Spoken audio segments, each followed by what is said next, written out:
Sa taglay niyang kulit, tsak ika'y mapapaibig. Ang bibi mo at ang bibi ko.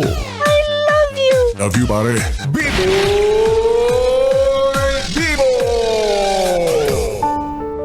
Yes, friend, ako'y nagbabalik, DJ B-Boy Bibo, para sa ating tuloy-tuloy na BB Time tungkol sa usaping pagkasawa pero hindi mangangaliwa.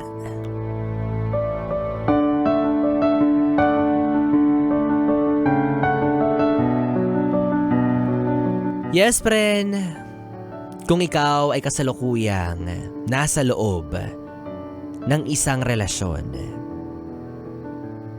o hindi naman kaya ay nakaranas ng magmahal ng isang tao,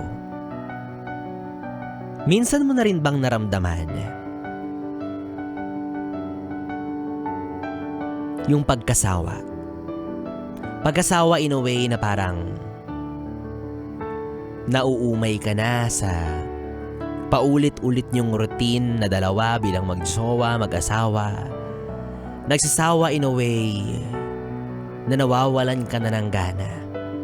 Medyo nawawalan ka na ng interes sa kanya.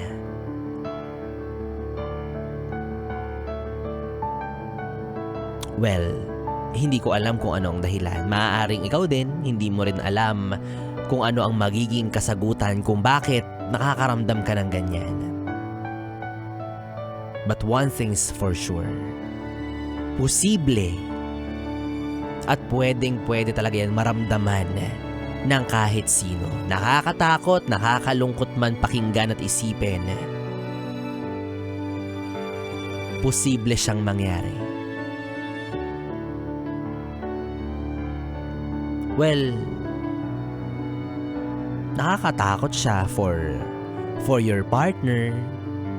'Di ba, na habang siya taimtim, payapa, panatag na nagmamahal sa iyo, ibinibigay ang lahat ng meron siya, lahat ng kaya niya, yung buong pagkatao at pagmamahal niya. Ikaw pala ay may ganyan ang nararamdaman sa kanya. Nagsasawa ka na. And again, hindi natin alam kung kanino posibleng mangyari to. Hindi natin alam kung sino ang posibleng makaranas ng ganito. Well, sa pagmamahal naman talaga, aminin natin, no? Huwag tayong magpakahipokrito, huwag tayong magpakahipokrita na nagloloko ka. Hindi ko mararamdaman yan kahit kailan kasi mahal na mahal ko siya. Okay, let's set aside those opinions or those affirmations. Kasi sa totoong buhay, pwede talaga siyang mangyari. May mga panahon talaga na kahit na mahal mo ang isang tao, parang nagiging ordinaryo na lang ang lahat kapag lagi na kayong magkasama, kapag paulit-ulit na yung ginagawa ninyong dalawa. Yung dati, kilig na kilig ka kapag nag-chat siya, o hindi naman kaya kapag may ginagawa siyang sweet sa'yo. Pero ngayon,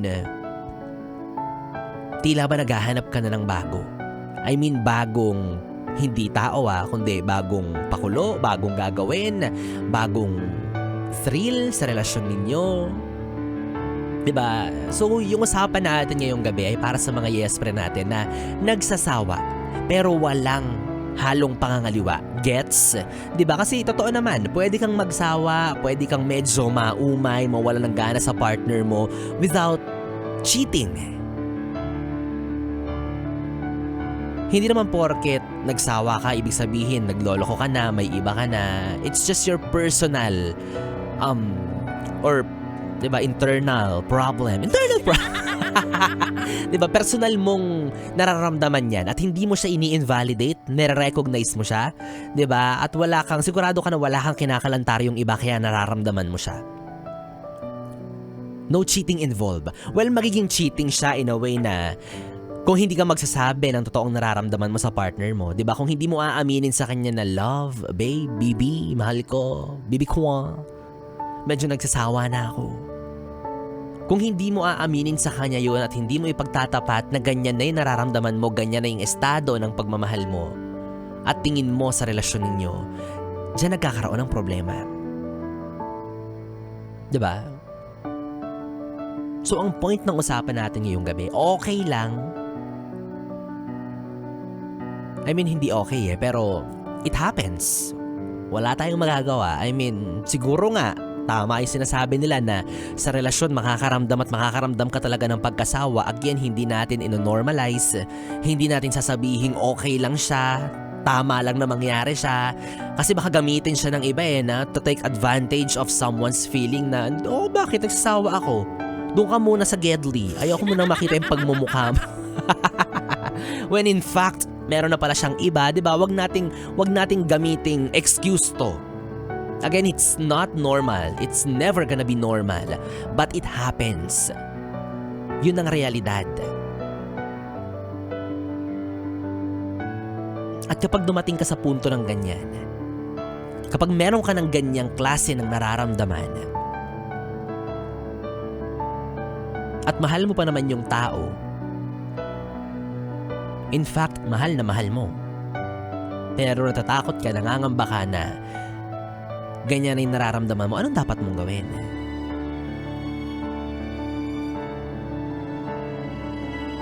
Nagsasawa pero hindi mangangaliwa. Anong dapat mong gawin?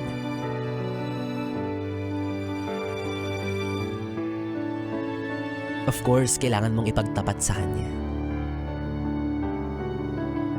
Dito, kakailanganin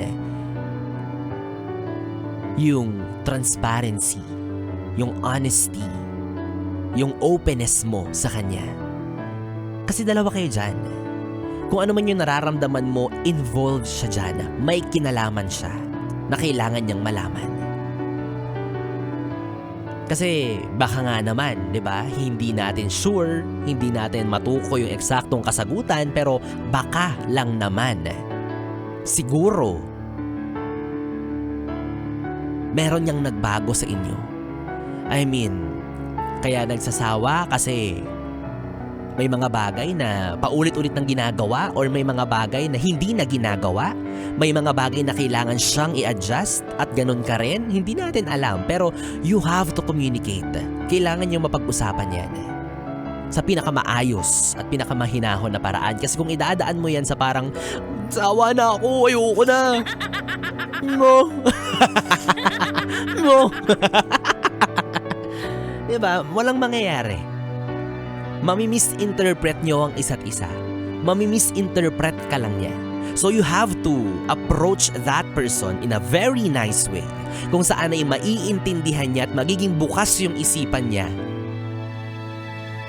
sa mga sasabihin mo, sa ipagtatapat mo. Tandaan mo, mahal mo pa rin yung tao. And for sure, mahal ka pa rin niya. Maiintindihan at mauunawaan nyo pa rin ang isa't isa. Yun ay kung magiging open ka sa kanya. Kung ipagtatapat mo yung totoong nararamdaman mo na, babe, baby, nagsasawa na ako. Anong pwede kong gawin? Anong dapat nating gawin? Ano yung mga moves na makatutulong para manumbalik yung pagmamahalan natin?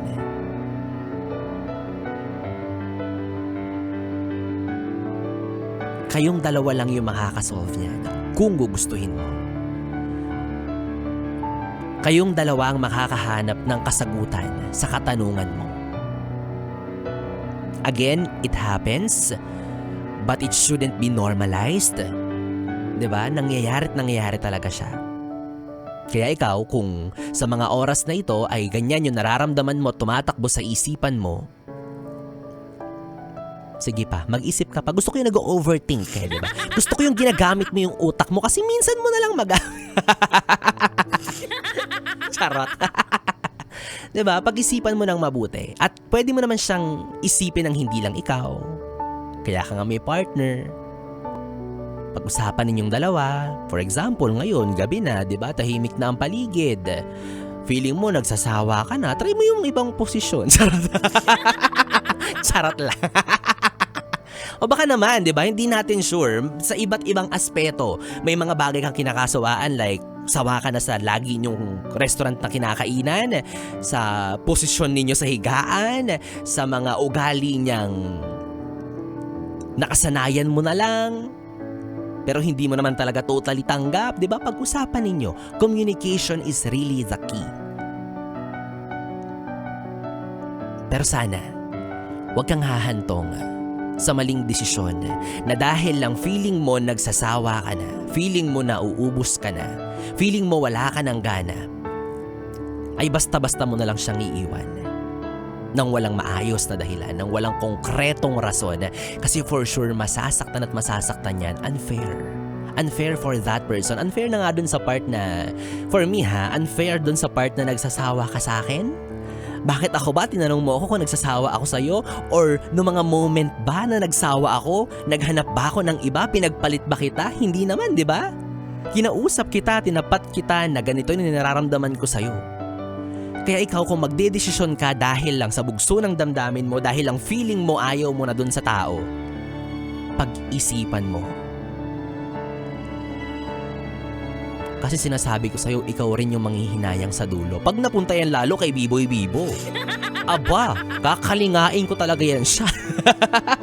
Ipararamdam ko yung pagmamahal na walang pag-asawa, gano'n. Diba? So ang bottom line ng ating usapan ngayong gabi, mga yes friend, mga bibi, dapat lagi tayong bukas sa ating mga partner. Kung meron mang una at laging nakakaalam ng kung ano ang ating nararamdaman, especially kapag may kinalaman sila, partners dapat natin yun. Tandaan mo, hindi mo lang yan jowa, hindi mo lang yan asawa, hindi mo lang yan best friend. Katuwang mo na rin yan sa buhay. At kung ano man yung mga pinagdadaanan mo, maaari siyang makatulong sa'yo. Kaya isipin mo ng mabuti. Again, nawala na nga ba talaga yung pagmamahal? Kaya ka nagsawa? O nasanay ka na lang sa presensya niya? Kaya medyo nawawalan ka na ng gana? Kasi minsan, yung hinahanap mo palang bagay na akala mo na wala na, ay nandyan pa rin pala. Nakasanayan mo na lang siya. Aww. Kung may jowa lang ako sa mga oras na to, yayakapin ko siya ng maigpit at sasabihin ko sa kanya ng never akong magsasawa sa'yo kasi may kapalitan ka, meron kang relyebo. Charot lang. O eto na mga yes friend, para naman hindi kayo magsawa kay Biboy Bibo, syempre susuhulan ko na lang kayo. Diba? Bibigyan ko kayo ng premyo. Ewan ko na lang kung magsawa pa talaga kayo. Kaya naman yes friend, ito nang hinihintay mo, ang mahalagang anunsyo kung sino nga ba ang mapalad maswerteng makatatanggap ng tumatagintingan na 500 piso para sa ating ACS! Pera, pera! Pera, pera lang yan! ACS! Pera, pera! Pera, pera lang yan! ACS! Yes friend, lakasan mo nang muli ang volume ng radyo mo at baka pangalan mo na ang babanggitin ko. Kanina nga po para sa ating pera-pera lang yan, ang aking katanungan na hinahanapan ko ng kasagutan.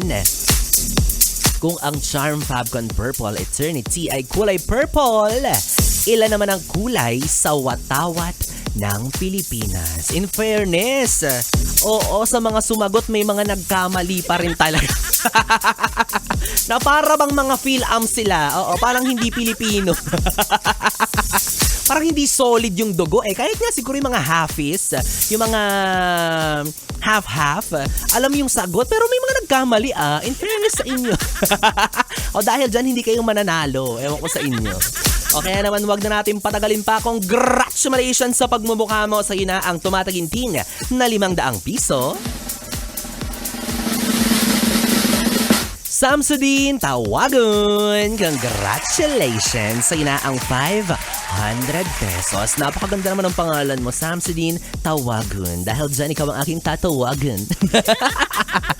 Dahil dyan, Kuya Samsudin, kung naririnig mo to sa mga oras na ito, ang kailangan mo naman gawin ay mag-send ng iyong GCash number para tuloy mo nang makuha ang iyong premyo. At ikaw naman, yes friend, kung hindi ka pa nananalo, naku, huwag kang mawala ng pag-asa dahil araw-araw pa rin tayong mamimigay pagbibigay ng papremyo. Kaya naman araw-araw ka lang din tumutok dito sa 101.1 Yes FM. At syempre, ituloy-tuloy mo lang din ang pagtangkilik sa mga produkto ng ACS Manufacturing Corporation tulad ng Charm Fabcon Purple Eternity. At malay mo, ikaw na ang susunod na mananalo para sa ating ACS. Pera, pera, pera, pera lang yan. ACS. Pera, pera, pera, pera lang yan. ACS.